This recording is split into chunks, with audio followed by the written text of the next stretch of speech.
নমস্কার বন্ধুরা, আমি চলে এলাম আজকে আরেকটা রেসিপি নিয়ে। আজকের রেসিপিটা হচ্ছে বোয়াল মাছ দিয়ে করব। তো চলো বোয়াল মাছটা কত বড় দেখাই তোমাদের। কত বড় একটা বোয়াল মাছ, এই মাছের রেসিপি করে দেখাবো তোমাদের আজকে। 1.5 কিলো ওজনের বোয়াল। তো চলো মাছটাকে কেটে ধুয়ে নিয়ে তারপরে আসছি কি রেসিপি করব। দেখতেই পেয়েছো, অবশ্য আগেই জানতে পেরেছো সবাই, তারপরে আবার বলে দিচ্ছি এই মাছের কি রেসিপি হবে। পুরো ভিডিওটা দেখো, তাহলে বুঝতে পারবে কি হবে। তো চলো মাছ কেটে ধুয়ে। তো বন্ধুরা, মাছটাকে কেটে এই যে ধুয়ে নিয়েছি। আর এর মাথা আর লেজা আর এর পেটের মধ্যে ডিম ছিল, সেগুলোকে আলাদা করে এগুলো মাছ আমার হয়েছে। এবার আমি এই মাছ দিয়ে কি রেসিপি করব, তোমরা পুরো ভিডিওটা দেখো, অবশ্যই ভালো লাগবে আশা করি। আর বোয়াল মাছের এই রেসিপিটা কেমন লেগেছে তাও বলবে। একদম টাটকা বোয়াল, দেখলেই লাফাচ্ছিল মাছটা। কাঠখানে আমি 6 পিস মাছ নিয়েছি। এবার আমি এই মাছে লবণ হলুদ নিয়ে আসবো। এই মাছের আমি কিন্তু তেল ঝাল বানাবো, তার জন্য আমি এখানে মাছটাকে কিন্তু আগেই লবণ হলুদ তেল মেখে রেখে দেবো আধা ঘন্টা। এবার দেব লঙ্কার গুঁড়ো, এবার দেবো সর্ষের তেল, কাঁচা সর্ষের তেল। এবার আমি মাছগুলোকে কিন্তু ম্যারিনেশন করে নেবো, সুন্দর করে মেখে নিচ্ছি।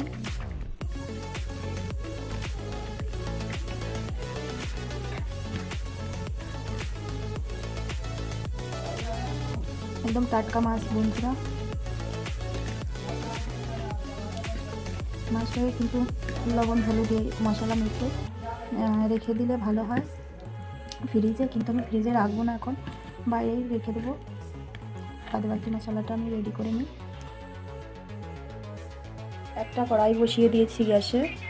এবার আমি এর মধ্যে দিয়ে দেবো সর্ষের তেল, ফোড়নে দিয়ে দেবো কালো জিরা, এমনি জিরাও দিয়ে দেবো,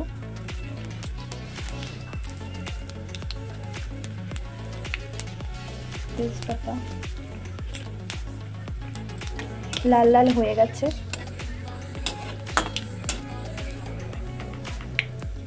এখানে আছে একটা পেঁয়াজ, বড় সাইজের, কুচি করে নিয়েছি।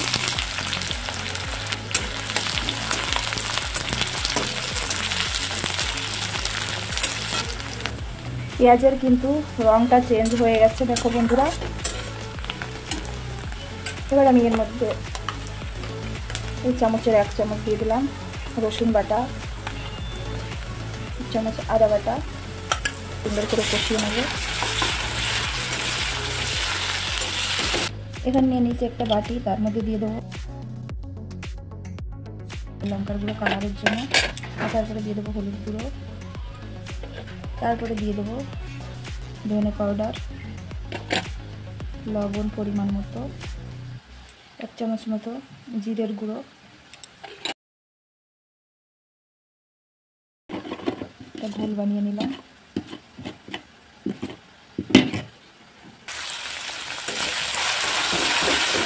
এর মধ্যে আমি মশলার ঘোলটাকে ঢেলে দিলাম। সুন্দর করে কষিয়ে নেব সব কিছু একসঙ্গে দিয়ে।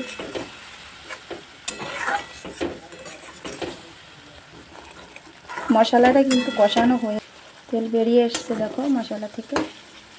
এবার আমি সব যে মাছটা রেখেছিলাম, মাছের পিসগুলো একটা একটা করে পরে বসিয়ে দেবো। যেহেতু কাঁচা মাছ, আমি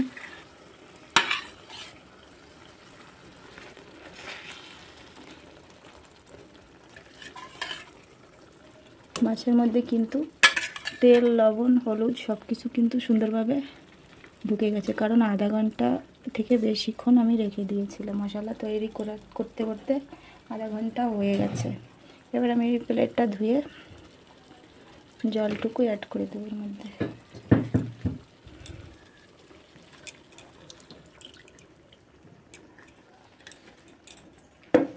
একটা ঢাকনা দিয়ে ঢেকে রেখে দেবো। এবার আমি ঢাকনাটা খুলে নেব।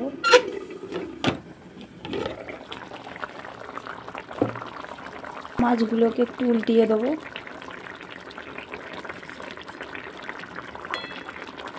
আর আরামসে করতে হবে, নাহলে ভেঙে যাবে, যেহেতু কাঁচা মাছ রান্না করছি।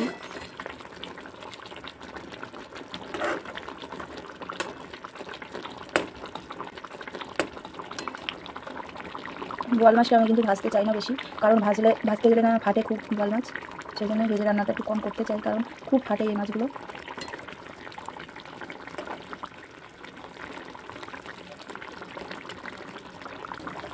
এবার খোলা আছে, রান্না করবো কিছুক্ষণ।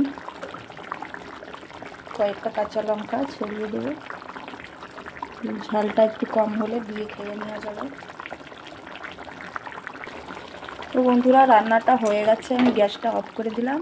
এবার আমি একটুখানি সর্ষের তেল দিয়ে দিলাম উপর দিয়ে 10 মিনিট মতো আমি ঢেকে রেখে দেবো গরম গরম ভাতের সঙ্গে, তারপরে সবাই মিলে খেয়ে নেব। আমার এই ভিডিওগুলো তোমাদের কেমন লাগে অবশ্যই বলবে বন্ধুরা। চ্যানেলটিকে যদি সাবস্ক্রাইব না করো অবশ্যই সাবস্ক্রাইব করে নেবে দিশা কিচেনকে। আর আমার ভিডিওগুলো কিন্তু খুব সহজ হয়, একদম সহজ রেসিপি হয়। বাই বাই, আবার দেখা হবে নতুন একটা ভিডিওর সঙ্গে। ততক্ষণের জন্য বাই বাই, ভালো থেকো সকলে, সুস্থ থেকো। আবার